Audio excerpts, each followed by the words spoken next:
Development, हम लोग seriously अभी हम लोग यही बात करने वाले हैं कि पर्सनालिटी डेवलपमेंट, सबसे पहले तो हम बात करेंगे होता क्या है। पर्सनालिटी डेवलपमेंट क्या होता है, number one. Number two, personality development क्यों जरूरी है। And number three, personality development में क्या क्या चीजें काउंट करती हैं, कैसे होगा पर्सनालिटी डेवलपमेंट। ये तीन चीजों के ऊपर आज हम लोग बात करेंगे।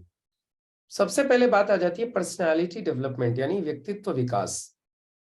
यानी आपका जो पूरा का पूरा बॉडी लैंग्वेज, आपका प्रेजेंटेशन, आपका ओवरऑल प्रेजेंटेशन, मतलब एक तरीके से बोलो तो ये जो आपका जो शोरूम है, ये जो हमारा शोरूम है फ्रॉम टॉप टू बॉटम, ये जो हमारी पर्सनालिटी है, इसका डेवलपमेंट होना, यही पर्सनालिटी डेवलपमेंट है।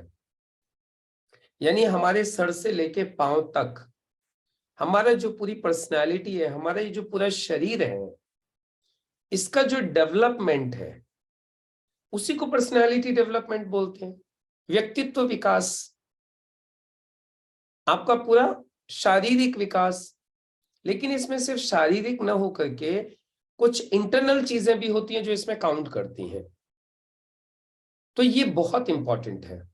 ये जो पर्सनालिटी डेवलपमेंट इंपॉर्टेंट क्यों है, उसके पीछे कारण है। हम सेल्स के बिजनेस में हैं, हम नेटवर्क मार्केटिंग बिजनेस में, डायरेक्ट सेलिंग बिजनेस में हैं, या हम किसी भी ऐसे प्रोफेशन में हैं जहां हमारा इंटरेक्शन लोगों के साथ होता है, जहां हमें लोगों के साथ डील करना पड़ता है। वहां कोई भी सेल या कोई भी जो डील आप क्लोज करने के लिए जाते हो, जो सामने जो कस्टमर है, जो आपका प्रोस्पेक्ट है, वो सबसे ज्यादा यदि इंपॉर्टेंस किसी चीज को देता है, प्रायोरिटी पे यदि किसी चीज को रखता है, तो that is you, that is we, आप, हम। जो भी व्यक्ति जा रहा है सबसे ज्यादा उसको प्रायोरिटी पे रखा जाता है, सबसे ज्यादा इंपॉर्टेंस उसको दी जाती है। उसके अलावा आपका प्रोडक्ट, आपकी कंपनी और जितनी भी सारी चीजें हैं वो सब आपके बाद आती हैं। यदि आप व्यक्ति को इन्फ्लुएंस कर पाते हो, आप किसी भी व्यक्ति को यदि प्रभावित कर पाते हो, तो आपका आधा काम फिनिश हो जाता है।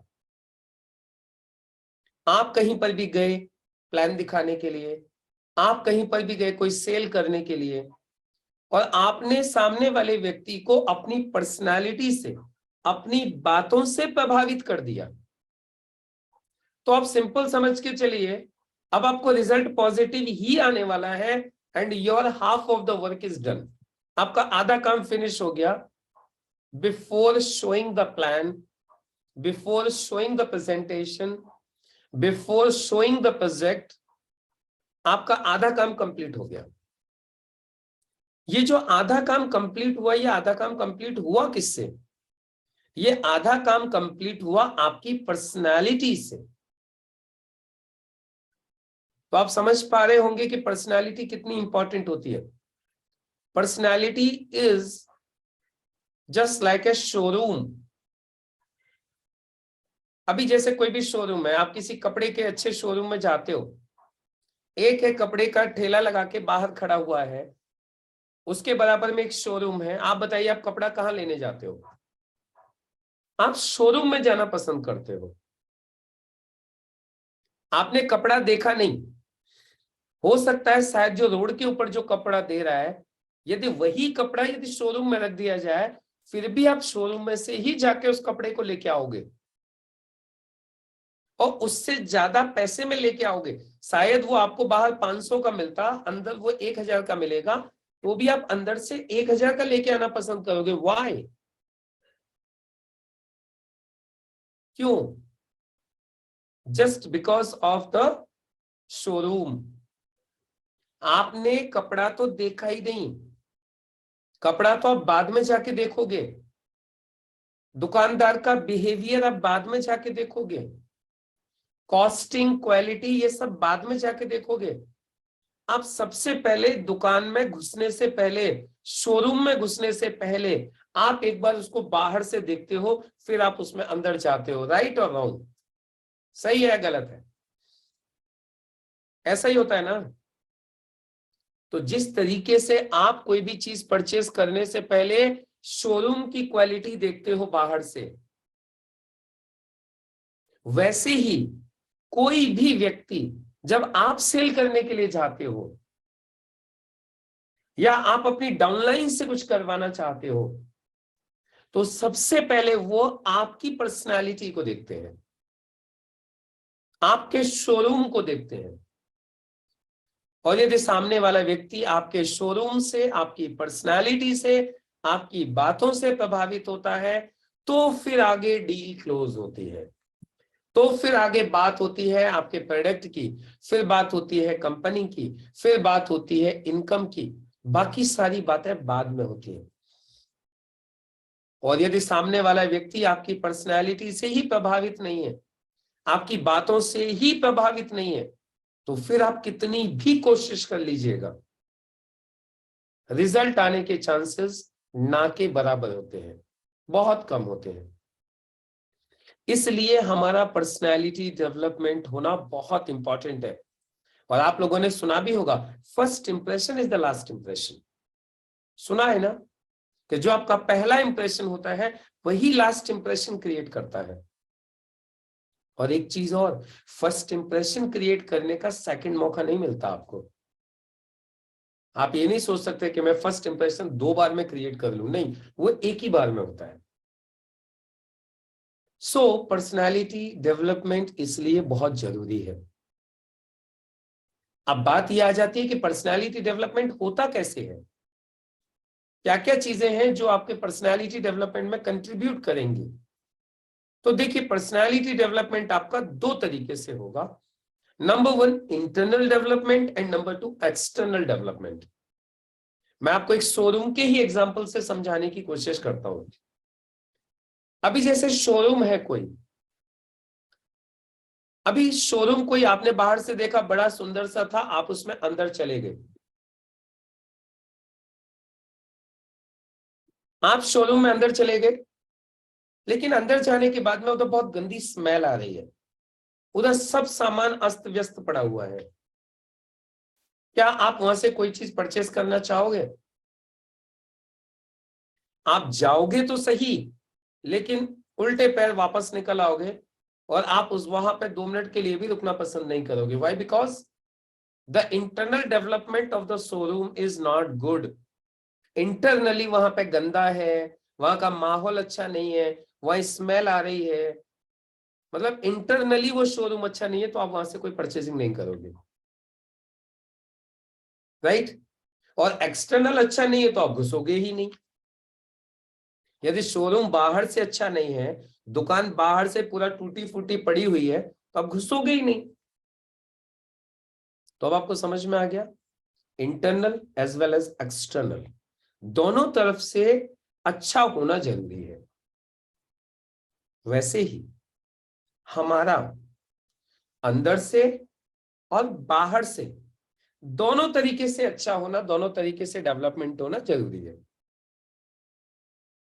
तो पर्सनालिटी डेवलपमेंट में 2 चीजें काउंट करती हैं, internal development and external development.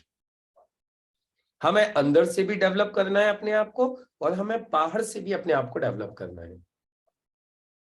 कल हम लोगों ने फिर डिस्कस किया था, अंदर से डेवलपमेंट किन किन चीजों का करना है, अंदर से डेवलपमेंट करने के लिए हमें किन किन बातों का ध्यान रखना चाहिए। तो उसके लिए कल फिर मैंने आपको बताया था कि इंटरनल डेवलपमेंट करने के लिए सबसे पहले आपके वर्ड्स काउंट करते हैं, आपके शब्द जो आप बोलते हो उनका डेवलपमेंट करना है।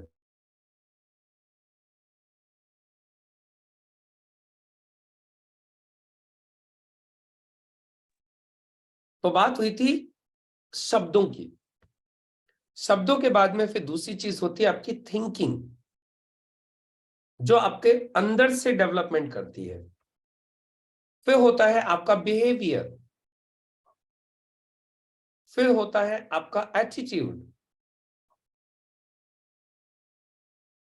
ये सारी की सारी चीजें आपका अंदर से डेवलपमेंट करती हैं। यदि आप इन सब चीजों को इंप्रूव करोगे तो आपका इंटरनल डेवलपमेंट होगा। अभी शब्दों के बारे में क्या बात हुई थी, आपके शब्द कैसे होने चाहिए, पॉजिटिव होने चाहिए, नेगेटिव वर्ड्स यूज नहीं करने हैं, पॉजिटिव वर्ड्स होने चाहिए, शब्द करेक्ट होने चाहिए, शब्द लोगों को मोटिवेट करने वाले होने चाहिए, शब्द लोगों में एनर्जी प्रोड्यूस करने वाले होने चाहिए, राइट ना। तो ये शब्दों में हमें विशेष ध्यान रखना है। शब्दों के बाद में बात आ रही थी फिर हमारी थिंकिंग। यदि हम चाहते हैं कि हमारी पर्सनैलिटी अच्छी हो तो सबसे पहले थिंकिंग पॉजिटिव होनी चाहिए। थिंकिंग कैसी होनी चाहिए, पॉजिटिव होनी चाहिए। थिंकिंग बड़ी होनी चाहिए, बिग थिंकिंग होनी चाहिए। जब आप बड़ी बातें करते हो, पॉजिटिव बातें करते हो तो लोगों के ऊपर इफेक्ट पड़ता है, आपकी बातें इफेक्टिव होती हैं, आपकी पर्सनैलिटी इफेक्टिव होती है। और उसके बाद में फिर तीसरी चीज होती है, आपके वर्ड्स हो गए, आपकी थिंकिंग हो गई, आपका बिहेवियर। आपका बिहेवियर बहुत काउंट करता है आपकी पर्सनालिटी में।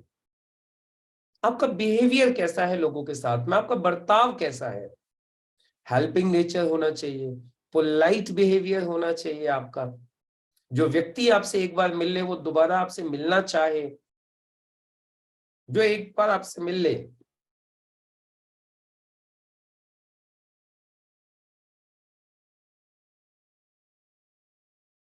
जो एक बार आपसे मिल ले वो दोबारा कभी ऐसा हो ही नहीं कि वो आपसे मिलने के लिए तैयार ही ना हो, वो आपसे हमेशा मिलने के लिए तैयार हो। आपका बिहेवियर ऐसा होना चाहिए।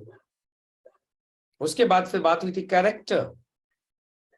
आपका कैरेक्टर कैसा होना चाहिए, आपका कैरेक्टर अच्छा होना चाहिए, स्ट्रांग होना चाहिए, वर्थ डुप्लीकेबल होना चाहिए कि हर कोई व्यक्ति उसको डुप्लीकेट करना चाहे, ऐसा आपका कैरेक्टर होना चाहिए। और फिर लास्ट में बात हुई थी एटीट्यूड। आपका एटीट्यूड 100% पॉजिटिव होना चाहिए। आपका एटीट्यूड ऐसा होना चाहिए कि कोई भी व्यक्ति आप जैसा बनना चाहे। आपका एटीट्यूड ऐसा होना चाहिए कि आप नेगेटिव में से भी आप पॉजिटिव को ढूंढें। और एक चीज और बहुत इंपॉर्टेंट, आपको एथिक्स को फॉलो करना चाहिए। आप एथिकल व्यक्ति होने चाहिए, आपको एथिक्स को फॉलो करना चाहिए। अब आप बोलेंगे सर एथिक्स मतलब क्या, कुछ बिजनेस की एथिक्स होती हैं, कुछ मानवता की एथिक्स होती हैं। अभी एथिक्स क्या है, जैसे मैं बिजनेस के पॉइंट ऑफ व्यू से बात करूं, नेवर डू स्नैचिंग। कभी किसी की स्नैचिंग नहीं करनी है, कभी किसी के व्यक्ति को अपनी तरफ खींचने की, तोड़ने की कोशिश नहीं करनी है। ये होती है एथिक्स। कंपनी के प्रति लॉयल रहना है, अपलायंस डाउनलाइंस के प्रति आपको लॉयल रहना है, फेथफुल रहना है, अपनी फैमिली के प्रति आपको फेथफुल रहना है, लॉयल रहना है। यदि आप ये सारी चीजें करते हो तो आप सोच के देखिए आप कितने शानदार आपकी पर्सनालिटी होगी। आप कंपनी के प्रति लॉयल, अपलायंस डाउनलाइंस के प्रति लॉयल, फैमिली के प्रति लॉयल, इवन कर्सलाइंस के प्रति लॉयल। कभी आप किसी व्यक्ति को अपनी तरफ खींचने की, स्नैचिंग करने की कोशिश नहीं करते हो। आपकी थिंकिंग, आपका बिहेवियर, सारी चीजें एकदम से बदल जाती है, राइट। तो ये सोचिए, अब आपके मन में सिर्फ एक सवाल आ रहा होगा, बोले सर एक बात बताइए, ये सारी चीजें आएंगी कहां से। ये सारी की सारी चीजें, आपने बोला वर्ड्स अच्छे होने चाहिए, आपने बोला थिंकिंग पॉजिटिव होनी चाहिए, आपने बोला कैरेक्टर अच्छा होना चाहिए, आपने बोला बिहेवियर अच्छा होना चाहिए, आपने बोला एटीट्यूड पॉजिटिव होना चाहिए। सर ये सारी चीजें आएंगी कहां से, ये सबसे ज्यादा इंपॉर्टेंट है। तो ये सारी चीजें कहां से आती हैं वो मैं आपको बता रहा हूं। ये सारी चीजें आएंगी सबसे पहले पॉजिटिव बुक्स रीडिंग से। पॉजिटिव बुक रीडिंग, अच्छी किताबें पढ़िए, उन अच्छी किताबों में से आपको अच्छे शब्द मिलेंगे, अच्छी किताबों में से आपको अच्छे वर्ड्स मिलेंगे, वोकेबलरी आपकी स्ट्रांग होगी। उसके अलावा मेडिटेशन कीजिए, विजुअलाइजेशन कीजिए, सही संगत रखिए, राइट एसोसिएशन। यदि आप इन सारी चीजों का ध्यान रखोगे ना, तो इन सारी चीजों से देखिए आपके शब्द भी अच्छे हो जाएंगे, आपका कैरेक्टर, आपका बिहेवियर, आपका एटीट्यूड, आपकी थिंकिंग, सारी चीजें इंप्रूव होंगी।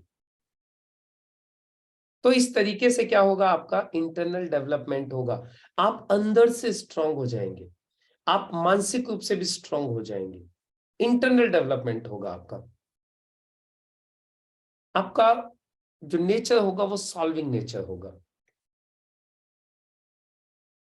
है ना।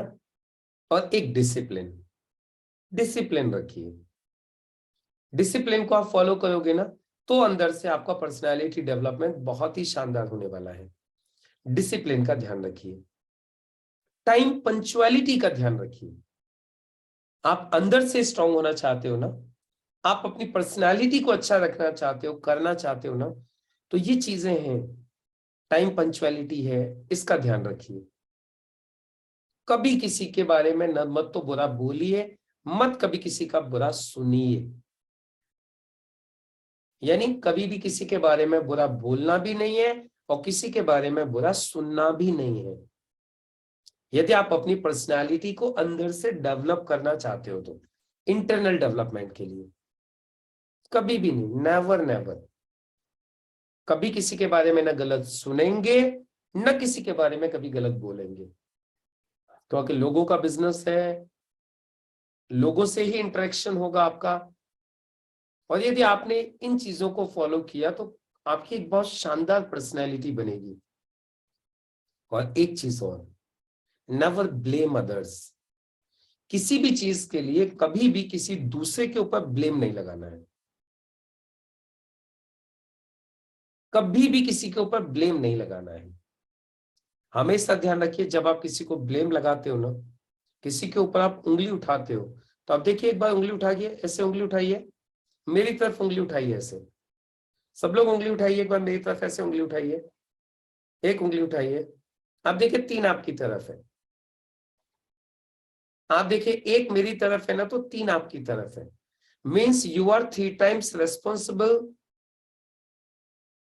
जिसको आप बोल रहे हो ना कि मैं रेस्पॉन्सिबल हूं, उसके लिए आप मुझसे 3 गुना ज्यादा रेस्पॉन्सिबल हो, क्योंकि एक उंगली आप दूसरे पे उठाते हो, 3 उंगली आपकी तरफ होती है। तो कभी भी किसी को ब्लेम मत कीजिए। Nobody can disturb me without my permission। और कोई भी चीज हमारे बिना, बिना हमारे किए कुछ भी नहीं होने वाला है। तो इसलिए कभी किसी के ऊपर ब्लेम मत लगाइए। जो कुछ भी है, अच्छा है बुरा है, सब अपनी वजह से है, हमारी वजह से है।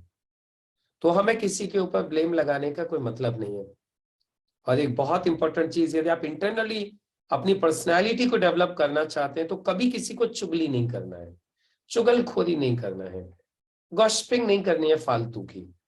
होती है ना फालतू की, तो वो नमक मिर्च लगाने की आदत होती है कुछ लोगों में, वो मतलब नेगेटिव बातें करने की बड़ी आदत होती है, तो कभी भी नहीं।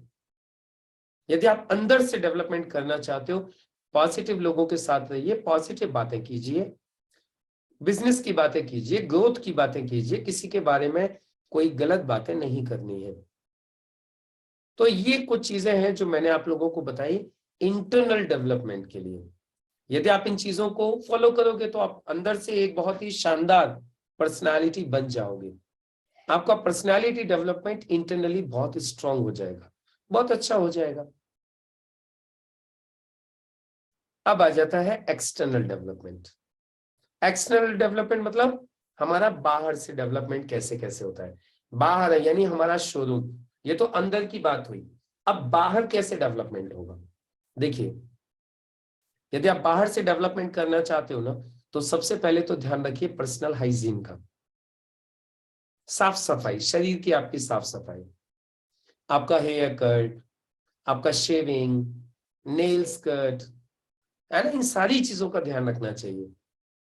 यदि आप बाहर से अपने शोरूम को सुधारना चाहते हैं तो टाइमली आपका हेयर कट हो जाना चाहिए 15-16 दिन के अंदर, शेविंग प्रॉपरली डेली होनी चाहिए, आपके नेल्स बड़े नहीं होने चाहिए, बॉडी से पसीने की स्मेल नहीं आनी चाहिए, है ना। ये पर्सनल हाइजीन की चीजें हैं जिनको आप ध्यान आपको रखना चाहिए। उसके अलावा फिर बॉडी लैंग्वेज आ जाती है। आपका स्टैंडिंग पोस्चर अच्छा होना चाहिए, खड़े होने का तरीका सही होना चाहिए, आपका आई कांटेक्ट बराबर होना चाहिए, वॉइस मॉड्यूलेशन, आपकी बातों का उतार चढ़ाव, आपकी जो आवाज का उतार चढ़ाव है वो प्रॉपर होना चाहिए।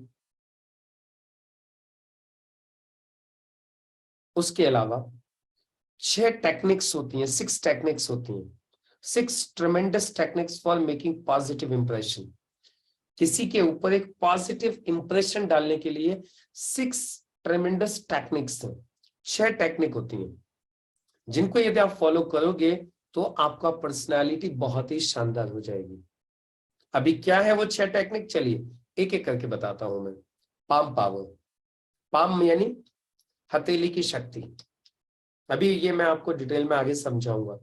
उसके बाद हैंडशेक, हाथ मिलाना, लेफ्ट हैंड होल्डिंग, चीजों को लेफ्ट हैंड में पकड़ना, स्माइल पावर, स्माइल करना, टेरिटोरियल रेस्पेक्ट, यानी हर क्षेत्र का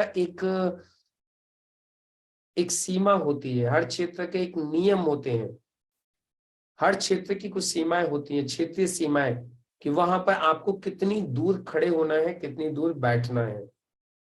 एंड ड्रेस फॉर सक्सेस, आपकी सक्सेस के लिए ड्रेस कोड।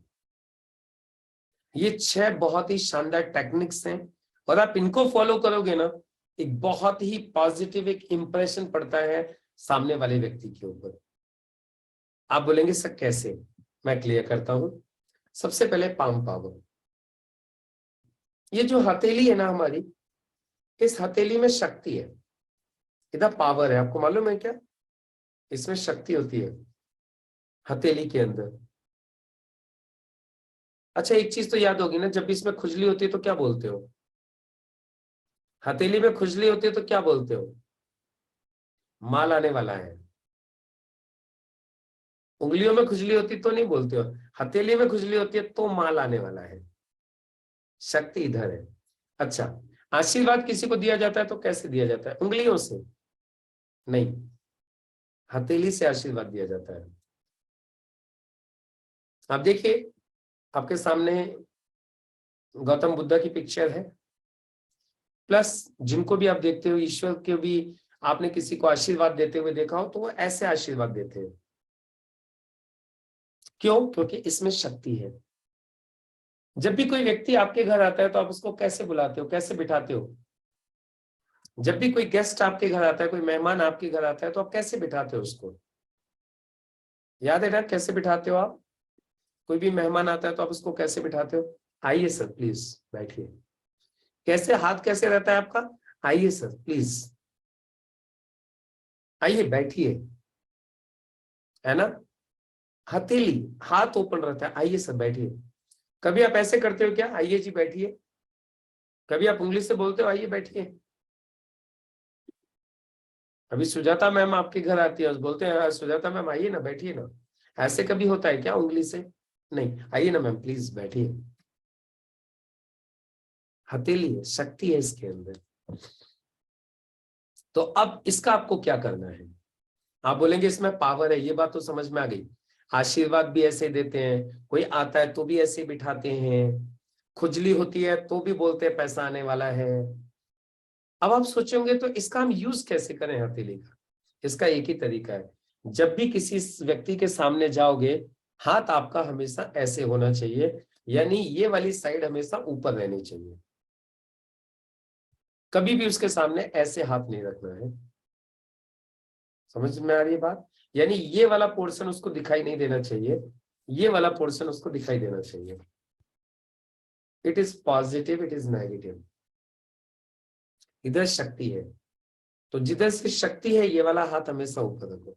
आप प्लान भी कभी दिखाते हो ना, एक हाथ से प्लान दिखा रहे हो तो दूसरा हाथ यूं नहीं होना चाहिए, दूसरा हाथ टेबल के ऊपर यूं रखना है, यानी ये पॉजिटिव साइड उसको दिखाई देती रहनी चाहिए आपकी हथेली, क्योंकि शक्ति इधर है। समझ में आ रहा है, तो जब भी कभी आप बैठोगे किसी के साथ में भी, तो भी आपको यूं नहीं रखना है हाथ को, हाथ आपका यूं रहना चाहिए, ये वाली साइड ऊपर रखनी है, इस बात का आपको ध्यान रखना है। क्लियर है? ये पहली चीज हो गई। फर्स्ट टेक्निक, पाम पावर, हथेली को ऊपर रखिए, हमेशा हाथ को ओपन रखिए, हाथ को खुला रखिए, मुट्ठी बंद करके नहीं रखनी है ज्यादा देर तक, हाथ को खुला रखिए कभी भी किसी के सामने बैठे हो तो। ये फर्स्ट टेक्निक हो गई। उसके बाद सेकंड टेक्निक, पाम पावर के बाद हैंडशेक।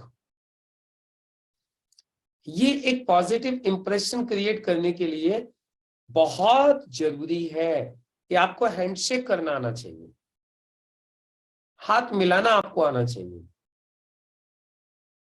आपको पता है हाथ मिलने से क्या होता है? आप लोगों ने कहावत सुनी होगी, जब हाथ मिलाते हैं ना तो दिल मिलते हैं। क्या होता है? जब हाथ मिलाते हैं तो दिल मिलते हैं। दिल कैसे मिलते हैं? जब आप करेक्ट हाथ मिलाते हो तो दिल मिलते हैं। एक हार्ट से दूसरे का हार्ट मिलता है। कैसे? हाउ? इधर, ये इधर देखिए, इधर ये है ना, ये पॉइंट्स इधर, अंगूठे के बीच में ये पॉइंट्स, ये इधर, ये है ना कनेक्टेड विद योर हार्ट। ये जो पॉइंट्स होते हैं ना, ये आपके हार्ट से कनेक्टेड होते हैं इधर, ये इधर अंगूठे के इधर।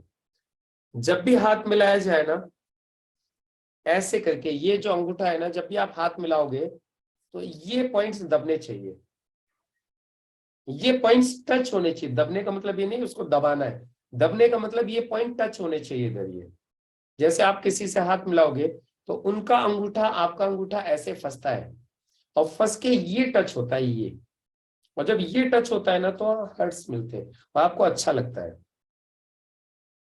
अच्छा एक बात बताइए, आप लोग मुझे बताइए, जब आप किसी से हाथ मिलाते हो तो आपको अच्छा लगता है कि नहीं लगता? जब भी आप किसी से हाथ मिलाते हो तो आपको अच्छा लगता है कि नहीं लगता? पॉजिटिव फीलिंग आती है, अच्छा लगता है आपको जब भी हाथ मिलाते हो आप। क्यों? क्योंकि ये पॉइंट्स मिलते हैं ना तो हार्ट्स मिलते हैं अपने। लेकिन हाथ मिलाने का कुछ तरीका आपने देखा है? देखिए पिक्चर में आपको दिखाई दे रहा है, कुछ लोग ऐसे हाथ मिलाते हैं, कुछ लोग है ना यूं उंगली पकड़ा देते हैं, मिला ले हाथ। कुछ लोग तो क्या करेंगे, किसी का हाथ हाथ में आ गया गलती से तो उसको इतनी जोर से दबा देते हैं जैसे कि उसका हाथ ही तोड़ डालेंगे। ये दिखाई दे रहा है आपको? सही तरीका ये है हाथ मिलाने का, जेंटली। हाथ को मिलाते वक्त हमेशा एक ही चीज का ध्यान रखिए, जब भी आप किसी से भी हाथ मिलाओगे एक ही बात का आपको ध्यान रखना है। देखिए मैंने बोला ना, ये देखिए इधर इनका अंगूठा उनका अंगूठा, ये इधर ये पॉइंट्स दब रहे हैं, समझ में आ रहा है? अब देखिए इनके ये इधर पॉइंट और इनका ये इधर पॉइंट, जब दोनों हाथ मिलेंगे तो ये पॉइंट्स जो हार्ट के पॉइंट्स हैं वो टच होंगे आपस में। तो सही तरीका क्या है? ये तरीका सही है। दूसरी चीज, कभी भी ध्यान रखिए, हाथ मिलाते वक्त आपको सिर्फ उतना ही प्रेशर देना है सामने वाले व्यक्ति के हाथ के ऊपर जितना प्रेशर सामने वाला आपके हाथ के ऊपर देता है। आप सोच रहे होंगे सर कितना प्रेशर देना है, हमें कैसे पता चलेगा? सिंपल है, जितना प्रेशर सामने वाला आपके हाथ के ऊपर दे रहा है उतना ही प्रेशर आपको उसके हाथ के ऊपर देना है, नॉट लेस नॉट मोर, न तो कम न तो ज्यादा। उतना ही प्रेशर रखिए जितना सामने वाला व्यक्ति आपके हाथ के ऊपर रखता है। तो that is the right way to handshake. ये सही तरीका होता है हाथ मिलाने का। क्लियर हुआ? और आप सही तरीके से हाथ मिलाते हो किसी भी व्यक्ति से जाके तो आपका एक पॉजिटिव इंप्रेशन क्रिएट होता है। उसके बाद तीसरी चीज, लेफ्ट हैंड होल्डिंग।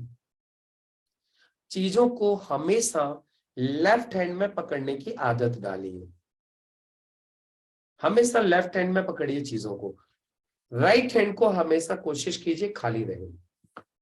आपका राइट हैंड कैसे रहना चाहिए? खाली। लेफ्ट हैंड में चीजों को पकड़ना है। माइक भी होगा तो कौन से हाथ में पकड़ोगे? लेफ्ट हैंड में पकड़ना है। हाँ, वो बात अलग है, कभी लेफ्ट हैंड से कुछ करना है तो राइट में पकड़ लीजिए, फिर काम खत्म होते ही फिर वापस लेफ्ट में ले लीजिए, राइट को फ्री कर दीजिए। आप बैग लेके चल रहे हो तो लेफ्ट हैंड में चलना चाहिए, मोबाइल है आपका तो लेफ्ट हैंड में होना चाहिए, राइट हैंड कोशिश कीजिए खाली रहे। क्यों? जब भी कोई व्यक्ति सामने से अचानक आ जाए तो आपको राइट हैंड को खाली न करना पड़े हाथ मिलाने के लिए, आपका राइट हैंड पहले से ही खाली रहना चाहिए। अदरवाइज सामने से कोई अचानक व्यक्ति आ गया, आपने राइट हैंड में कोई चीज पकड़ रखी है तो आपको उसको इमीडिएट दूसरे हाथ में पकड़ाना पड़ेगा हाथ को खाली करने के लिए। तो इसीलिए कोशिश कीजिए हमेशा हर चीज को लेफ्ट हैंड में पकड़ने की आदत डालिए, चाहे वो माइक हो, चाहे वो बुक हो, चाहे वो मोबाइल हो, चाहे वो लैपटॉप हो, कुछ भी हो, always hold the things in left hand. Right hand को खाली रखिए, इसको हैंडशेक करने के लिए खाली रखिए। And technique number 4, smile power. मुस्कुराइए, स्माइल कीजिए। आपको पता है स्माइल एक ऐसी चीज है जो दोनों को फायदा पहुंचाती है, देने वाले को भी और लेने वाले को भी। And it costs nothing. Smile क्या होती है? स्माइल की कोई कीमत नहीं होती और फायदा बहुत होता है इसका। इसीलिए आपने देखा है ना, इवन गॉड वो भी आपको हंसते हुए दिखाई देंगे। तो इवन मतलब कोई भी प्रोफेशन हो, ये सब जगह पे इंपॉर्टेंट है कि आप स्माइलिंग रहे, राइट। और देखिए आप मुस्कुराते हुए लोग कितने अच्छे लगते हैं, चाहे बच्चा हो, चाहे बुढ़ा हो, चाहे जवान हो, स्माइल करते हुए कितने अच्छे लगते हैं। और एक बहुत प्यारी सी एक दो लाइनें हैं, किसी ने कहा है, मायूसियां जिनके चेहरों पर श्रृंगार करती हैं, मायूसियां जिनके चेहरों पर श्रृंगार करती हैं, वहां तो मक्खियां भी बैठने से इनकार करती हैं। क्या समझ में आया? मायूसियां जिनके चेहरों पर श्रृंगार करती हैं, वहां तो मक्खियां भी बैठने से इनकार करती हैं। तो फिर सोचिए इंसान कैसे जुड़ेंगे आपके साथ। तो आपको क्या करना चाहिए? Be always smiling. हमेशा मुस्कुराइए, स्माइल कीजिए। हंसते हुए चेहरे को है ना सब लोग पसंद करते हैं, डाउनलाइन, अपलाइन, प्रोस्पेक्ट, फैमिली, बच्चे, सब लोग। और कोई आपने कुछ बहुत लोग देखे होंगे ना, एकदम सीरियस रहते हैं, एकदम गुस्से में रहते हैं, सब लोग उनसे बच के रहना चाहते हैं। जो गुस्से में रहता है ना उससे सब बच के रहते हैं, लेकिन जो स्माइलिंग रहता है उससे हर कोई मिलना चाहता है, हर कोई उसके साथ अपना रिलेशन बनाना चाहता है। और हम तो काम में भी ऐसे में है, जो सेल्स का प्रोफेशन है, तो यहाँ तो आपको अच्छे रिलेशन बनाने ही बनाने हैं। तो लाइफ में वैसे तो कहीं पर भी यदि आपको सक्सेस होना है तो ऑलवेज बी स्माइलिंग, राइट। और उसके बाद मैंने आपको बताया था टेरिटोरियल रेस्पेक्ट। दुनिया में हर जगह का, हर क्षेत्र का अपना अपना है ना एक नियम है, डिस्टेंस मेंटेन करना होता है खड़े होने के लिए। तो जब भी आप किसी भी नई जगह पर जाएं, हमेशा जब भी आप किसी नई जगह पर जाएं तो पहले वहां आप देखें, अनुभव करें कि वहां लोग अक्सर एक दूसरे से कितने डिस्टेंस पर खड़े होते हैं। ये आप पहले किसी के पास भी खड़े होने से पहले इन चीजों को आप ऑब्जर्व करें। आप देखें कि जो लोग वहां खड़े हुए हैं ऑलरेडी, वो कितने डिस्टेंस पे खड़े हुए हैं। और ये चीज बहुत कॉमन है, आपको दिखाई दे जाएगा कहीं पर भी कि वहां लोग कितना डिस्टेंस पसंद करते हैं। कुछ जगह ऐसी होती है जहां पर लोग एक दूसरे के बहुत नजदीक खड़ा होना पसंद करते हैं, कुछ जगह ऐसी होती है जहां लोग थोड़ा दूर खड़ा होना पसंद करते हैं। तो अब ये आपको तो पता नहीं किस क्षेत्र में कितना होता है। तो जब भी आप जिस एरिया में भी जाओ तो वहां देखो एक बार कि लोगों को यह कितना डिस्टेंस पसंद है।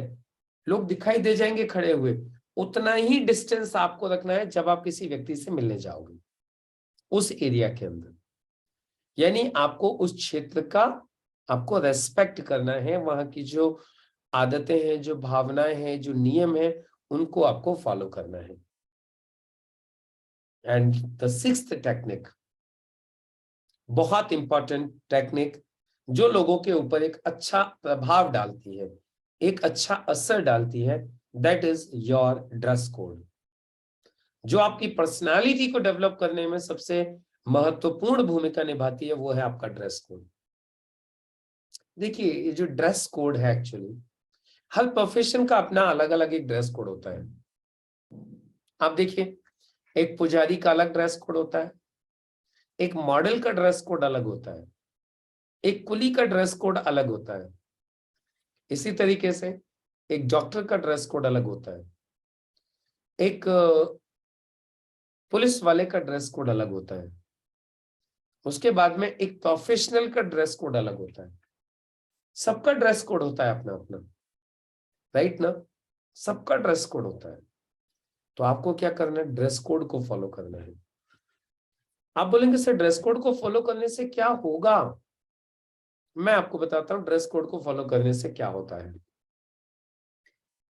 आप मुझे एक बात बताइए, आप कहीं हॉस्पिटल गए हो अपने किसी पेशेंट को लेके, आप आपके घर में से किसी पेशेंट को लेके गए हो हॉस्पिटल, और इतने में एक व्यक्ति आता है कुर्ता पजामा पहनकर, हाथ में चाकू लिए हुए, अब बोलता है किधर है आपका पेशेंट, लाओ जल्दी से लेके आओ, ऑपरेशन करना है। आप क्या करोगे? ऑपरेशन करवाओगे उससे? व्हाइट कुर्ता पजामा में हाथ में एक चाकू लेके दौड़ता हुआ कोई बंदा आया, अब बोलता है पेशेंट किधर है, लाइए इसका ऑपरेशन करना है, आप करवाओगे उससे ऑपरेशन? आप बोलेगे तो दिमाग खराब है, कौन अलग हट, साइड हट। और उसी की जगह पे एक व्यक्ति आता है जिसने व्हाइट कलर का कोट पहना हुआ है, गले में स्टेथोस्कोप डाला हुआ है, और वो आके बोलता है किधर है पेशेंट, किधर है? आप बोलते हो आइए आइए डॉक्टर साहब, ये रहा पेशेंट। देखिए, ये मायने नहीं रखता उसको नॉलेज कितनी है, ये कोई मायने नहीं रखता वो कुछ जानता है कि नहीं जानता, लेकिन सबसे पहले तो आप उसको अलाउ ही नहीं करोगे यदि वो ड्रेस कोड में नहीं है तो पेशेंट को देखने के लिए। अच्छा चलो, ये तो डॉक्टर का हो गया। आप कार लेके जा रहे हो, सामने से एक धोती कुर्ता पहन के आ जाता है व्यक्ति, बोलता है आपकी गाड़ी का चालान कटेगा। आप क्या बोलोगे उसको? बोले साइड हट जा नहीं तो तेरा चालान काटना पड़ेगा, ये बोलोगे ना आप उसको? यदि कोई धोती कुर्ता में या जीन्स पैंट और टी शर्ट में आके कोई आपसे बोले आपकी कार का चालान काटना है, बाइक का चालान काटना है, तो आप क्या बोलोगे? ये बोलोगे ना, परे हट, साइड हट, कौन है, कहां से आ गया है? और उसी की जगह पे एक पुलिस वाला यूनिफॉर्म में आके बोलता है गाड़ी का चालान कटेगा, फिर क्या बोलोगे? बाबूजी कुछ ले दे के काम चला लो, सर गलती हो गई, सॉरी सर। बोलोगे नहीं बोलोगे? आप बताओ। आपने किसको रिस्पेक्ट किया? आदमी को नहीं किया, आपने ड्रेस को रिस्पेक्ट दिया। चाहे वो डॉक्टर हो, चाहे वो पुलिस वाला हो। अब आप सोच के देखो, एक मॉडल की ड्रेस में फटे हुए कपड़े पहन के, एक उल्टी सीधी टी शर्ट डाल के, और कोई व्यक्ति आपके घर में आ जाए पूजा करने के लिए, आप पूजा करवाओगे उससे? मतलब किसने भेज दिया इसको? आप बोलोगे किसने भेज दिया इसको? चाहे वो कितना भी संस्कृत बोले, कितने भी मंत्र उच्चारण करे, आप उसको बिठाओगे भी नहीं। एक अलग ही फीलिंग आती है कपड़ों से। पुजारी आएंगे, येलो कलर के कपड़े, हाथ में एक बैग थैला, गले में एक जनेऊ डाला हुआ, तिलक लगाया हुआ, आप देखते ही उनके पैर छूते हो, पैर पड़ते हो आप उनके। आप इंसान के पैर नहीं पड़ रहे हो, आप वो जो वेशभूषा है, जो उनका ड्रेस कोड है, आप उसको रिस्पेक्ट कर रहे हो। तो समझ में आ रहा है ड्रेस कोड कितना इंपॉर्टेंट होता है? एक्चुअली ड्रेस कोड से हमारा प्रोफेशन जज होता है। ऐसे ही आप सेल्स के बिजनेस में हो, आप एक अच्छा लीडर बनना चाहते हो, always be in a dress code. Formal dress code आपका होना चाहिए एज ए लीडर। ब्लेजर है, सूट है, well and good. At least blazer भी यदि किसी के पास में नहीं है तो टाई शर्ट तो कम से कम होनी चाहिए मेल्स के पास। फीमेल है तो भी सोबर कपड़े होने चाहिए। यदि आपके पास भी कोई ब्लेजर वगैरह है तो बहुत अच्छी बात है, बिजनेस लुक के लिए, प्रोफेशनल लुक के लिए। उसके अलावा कलर कॉम्बिनेशन बहुत इंपॉर्टेंट है। अब आप सोच के देखिए, मैं आपको बताता हूं कलर कॉम्बिनेशन। ये मैंने अभी आपके सामने मैंने रेड शर्ट और क्रीम कलर का ये मैंने ब्लेजर डाला हुआ है।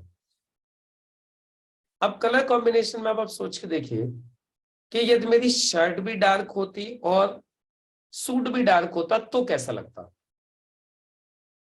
अजीब लगता। मेरा ब्लेजर भी लाइट होता और शर्ट भी लाइट होती तो भी अच्छा नहीं लगता।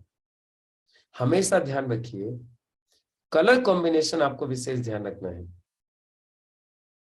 यदि आपकी शर्ट लाइट है तो पैंट डार्क होना चाहिए। शर्ट लाइट है तो पैंट डार्क होना चाहिए।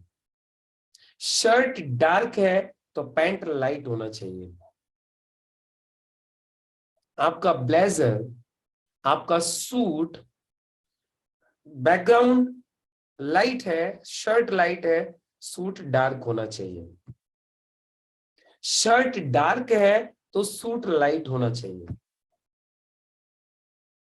आपका शूज और आपकी बेल्ट दोनों का कलर सेम होना चाहिए। Shoes and belt, red shoes है तो बेल्ट भी रेड होनी चाहिए।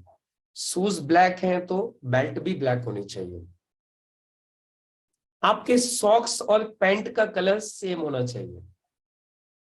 सॉक्स एंड पैंट, इन दोनों का कलर सेम होना चाहिए। क्यों? क्योंकि जब कभी भी आप पैर ऊपर करके बैठते हो, पैंट थोड़ा सा ऊपर को होता है तो आपके सॉक्स दिखाई देते हैं और वो डिफरेंट कलर होंगे तो अच्छे नहीं लगेंगे। इसलिए आपके पैंट के और सॉक्स की मैचिंग होनी चाहिए सेम। हरा पैंट तो हरे सॉक्स, काला पैंट तो काले सॉक्स, सफेद पैंट तो सफेद सॉक्स। समझ में आ गया? तो कलर कॉम्बिनेशन का विशेष आपको ध्यान रखना है। आपकी टाई है, उसका भी आपको ध्यान रखना है। लाइट शर्ट है, डार्क टाई होनी चाहिए। डार्क शर्ट है तो लाइट टाई होनी चाहिए, या फिर आपके ब्लेजर के और सूट के कॉम्बिनेशन में होना चाहिए। ये समझ में आ गया आपको ड्रेस को लेके ड्रेस कोड कैसा होना चाहिए? तो ये चीजें हैं जो आपके पर्सनालिटी डेवलपमेंट में सारी की सारी चीजें काउंट करती हैं।